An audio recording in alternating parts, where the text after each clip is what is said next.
Hello, very warm welcome to this particular section. My name is Kuldeep Bahuguna.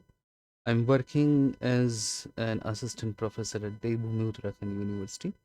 This particular section is all about uh, Python language. Basically, I'll discuss about Python programming language in this particular session. And this session is basically designed for the candidates of Devbhoomi Uttarakhand University. So before starting this particular session, I'll give you a glimpse of a university. So then we'll continue about the technology. So this is the glimpse of our university.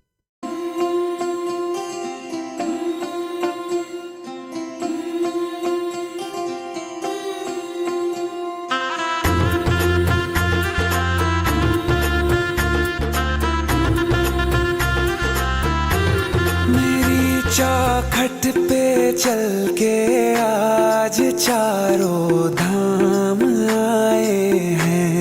बजाओ ढोल स्वागत में मेरे घर राम आए हैं। कथा शबरी की जैसे जुड़ गई मेरी कहानी से। न रोको आज धोने दो चरण आँखों के पानी से। बहुत खुश हैं मेरे आंसू के प्रभु के काम आए। So this is the glimpse of Devbhoomi Uttarakhand University. So let's start with our course, which is basically focused on Python. So if we talk about Python, Python is a very powerful language in today's scenario.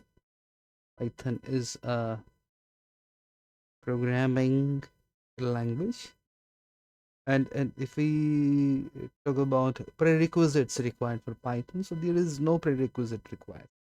If you guys have a background of C++ and Java, then Python is going to become very easy for you guys.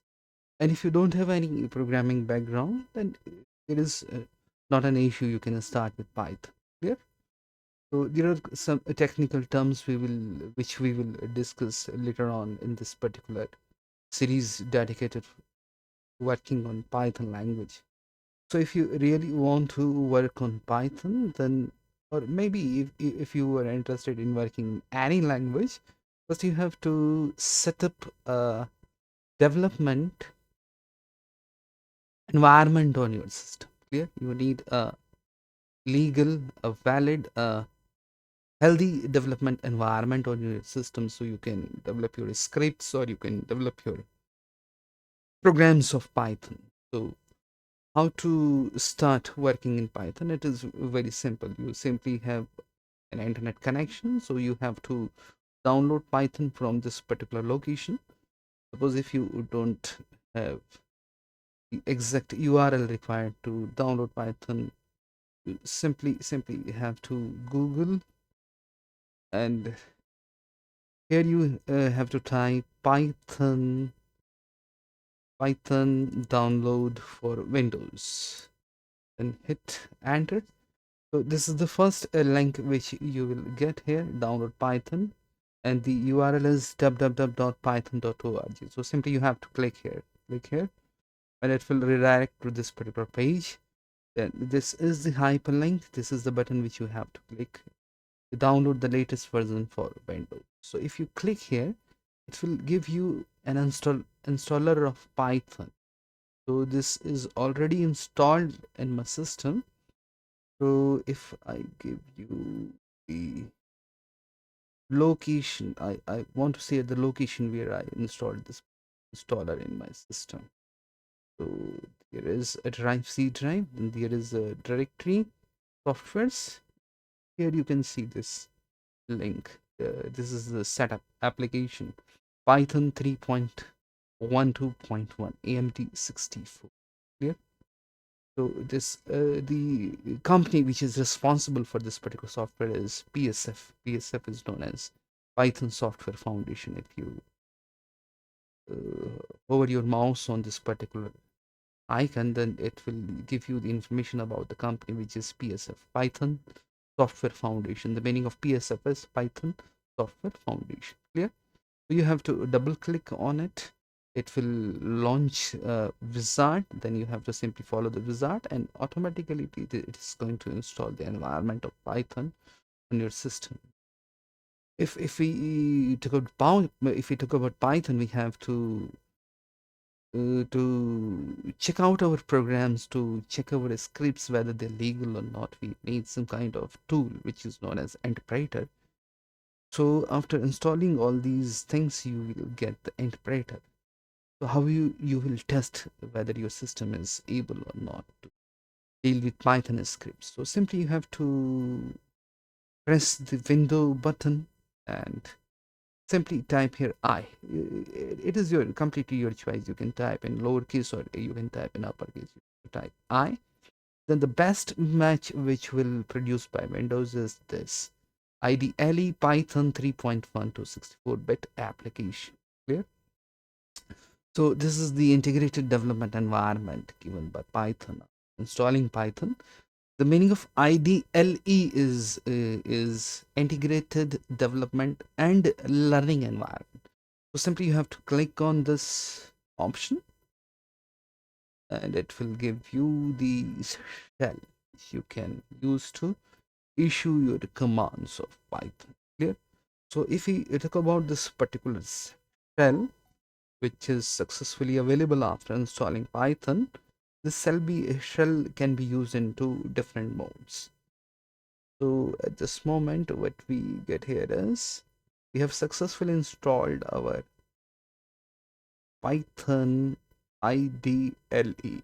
Again, I'm repeating the term IDLE means integrated development and learning environment. Clear? Okay. So if we talk about this, it will give you a Python cell. And if we talk about the Python cell, you can use this particular cell in two different modes. Clear? So the first mode is interactive mode. And the second one is script mode. So later on in this particular playlist, which is available by the Bhumi Uttarakhand University to you guys, I'll discuss about the script mode, but initially I'll talk about the interactive mode. Clear? So this is my responsibility to talk about the differences between these two modes. What exactly the differences between these two modes? So don't have to worry about at this moment. Clear? So let's try to use this particular IDLE. Simply locate the IDLE. This is your IDLE. So you can type your commands of Python here, but before issuing any command of Python, the first thing which I really want to highlight about Python is, if we compare Python with C, C++ or Java, there is one similarity between these languages. Among these languages, similarity is Python is also a case-sensitive language. Python is a case-sensitive language. Clear? So what is the meaning of case sensitive? So the meaning of case sensitive is, suppose if you create an entity in Python like age and another programmer created age, then these two terms will be treated individually, because here the first character which is a, it is in lowercase. Here the first character which is again a, but it is in uppercase. So these two are two different types. Clear? So the language is case sensitive. Or you can understand this thing like this. Suppose if you want to print hello hi using Python, simply you can use this function print, and you have to type inside double quotes hello. You can use single quotes. What is the difference between this approach of single quote and double quotes? I'll discuss about in the later videos. So simply you have to issue this command, you have to press enter, then it will give you the information hello in your outputs. But if you type print like this, in this scenario, what is the major difference we get is, now our P is in uppercase, so it is not going to work because the language is case sensitive. So if you're using any function, the identifiers or the name of functions are also case sensitive. So you have to take care of all these aspects. So let's try to practical these things. Here, suppose we want to issue our first command. So the first command is print, then inside brackets I'm supplying an argument that is hello from Dev Bhumi Uttarakhand University. This is Kuldeep Oguna. Clear? Then press enter. So this is the output. Hello from the Bhumi Uttarakhand University. This is Kuldeep. This is working. Good. But suppose I give the same command like this, print, and if I make it in uppercase, then I like print, then inside brackets I supplied an argument, hello. And if I hit enter, then there is an error. Clear?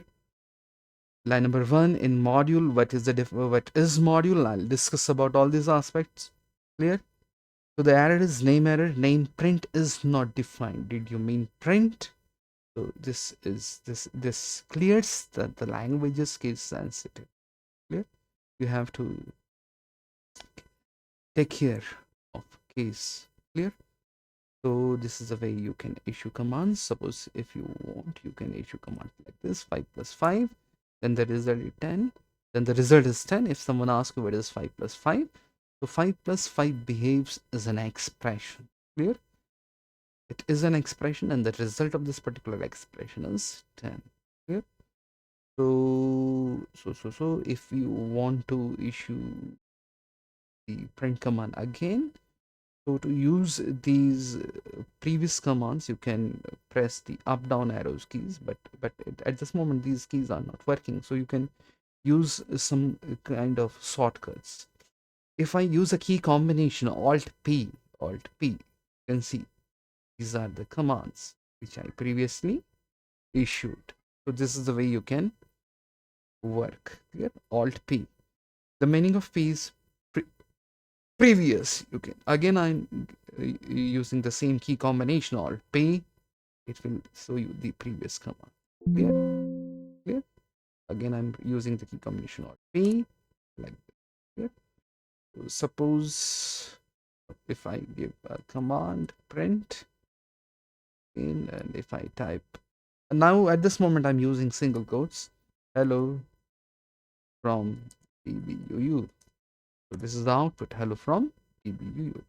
If I press Alt P, it will give you the previous command. Again, if I press Alt P, the previous command. If I will use Alt N, this is the next command. So the meaning of N is next, the meaning of P is previous. Okay? So this is the way you can use these commands. So this particular symbol, these angle brackets are known as primary prompt of Python cell. These brackets, I'm talking about these brackets. These brackets are known as primary prompt of Python. Here, primary prompt of Python. Later on, you will encounter a prompt like this, 3 dots. This will be known as the secondary prompt of Python. Secondary prompt. Here, what is the meaning of prompt? I'll discuss later on in this. It is you can change the style of primary prompt. Or to change the approach of primary prompt, I'll discuss in the coming session related to particular program. Here, so here in this particular ID, again I'm going to switch on ID, ideally integrated development and learning environment.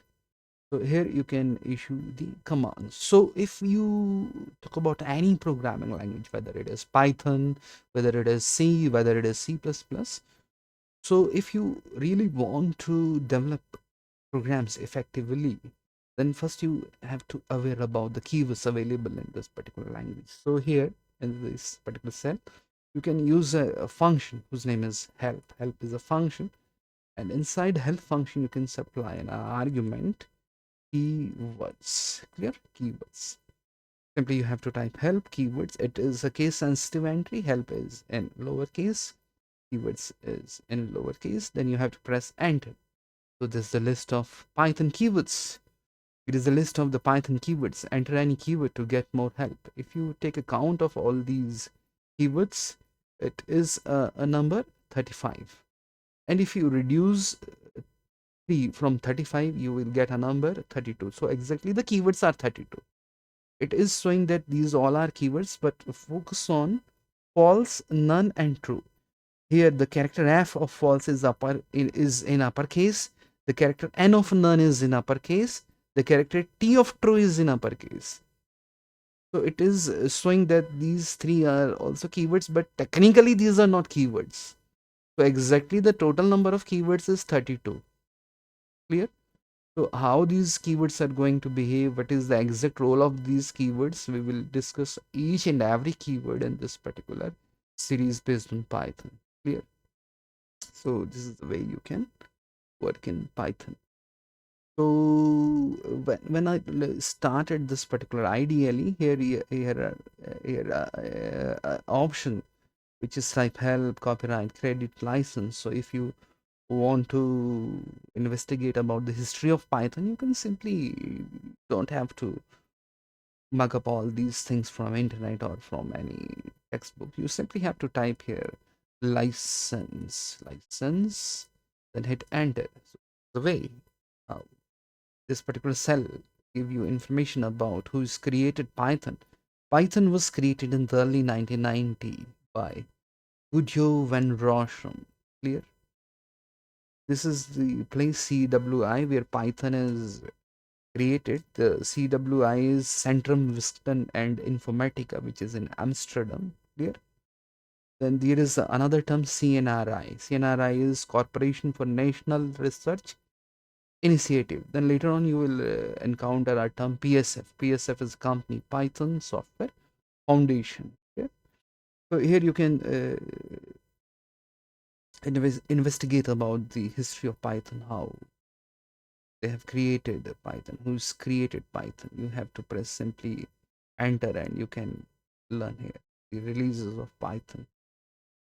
Is I already told you about CWI, CNRI. If we talk about PSF, it is Python's Software Foundation. Yeah? And if you want to quit from this moment, you don't want to read all these documentation, you can simply type Q, then hit enter. It will give you the prompt. Clear? So this is the way you can investigate about the Python, where Python is created, who is responsible for creating Python and all these. Okay?